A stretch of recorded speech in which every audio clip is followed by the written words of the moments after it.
Nifty 50 पहले देखिए, पहला रेजिस्टेंस, अब गैप अप हो रहा तो रेजिस्टेंस के बाद पहले करेंगे 24,550 से 24,650 जो है आपका ऑप्शन जोन, और अगर ये क्रॉस हुआ तो फिर सबसे बड़ी रेजिस्टेंस है 24,750 से 24,800, 200 डे सिंपल मूविंग एवरेज।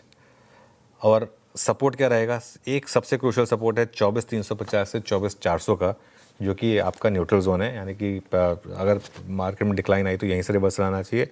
खरीदारी का बेस्ट जोन रहेगा, थोड़ा वाइड है, 24,350 से 24,500 का, और क्योंकि हम बड़े गैप अप पे शुरुआत कर रहे हैं तो इसके लिए, और एक स्टॉप लॉस रखना होगा आपको 24,300 से 350 के बीच में। 24,300 लिया, वैसे आइडियली 24,350 होना चाहिए, बट क्योंकि जोन में मैंने 350 लिखा है इसके लिए।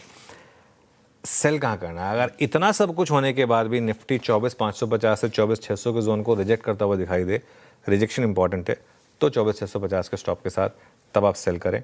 तो ये आपकी आज की निफ्टी पर अप्रोच होगी। बिल्कुल ठीक। देखिए, निफ्टी बैंक में पहले रेजिस्टेंस के अगर हम ऊपर खुलें तो वो आपका सपोर्ट का काम करेगा 57,450 से 57,500, जो कि 200 डेज सिंपल मूविंग एवरेज है।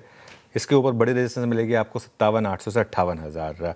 सपोर्ट कहाँ रहेगा, 57,200 से 300, और उसके बाद 56,800 से 57,000, जो एक्चुअली मुझे लगता नहीं कि क्वेश्चन में आएगा भी। अगर गैप अप बहुत बड़ा ना होना तब आप बाय करें, मान लीजिए 57,450 460 के करीब हो तो आप बाय करें, और अगर बड़ा गैप अप हो तो फिर वेट करें थोड़ा सा इंटरडे डिप का, और जहां वो इंटरडे डिप खत्म हो वहां बाय करें।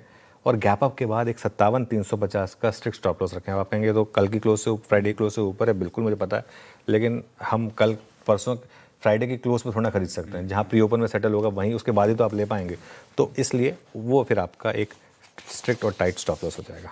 बिल्कुल ठीक।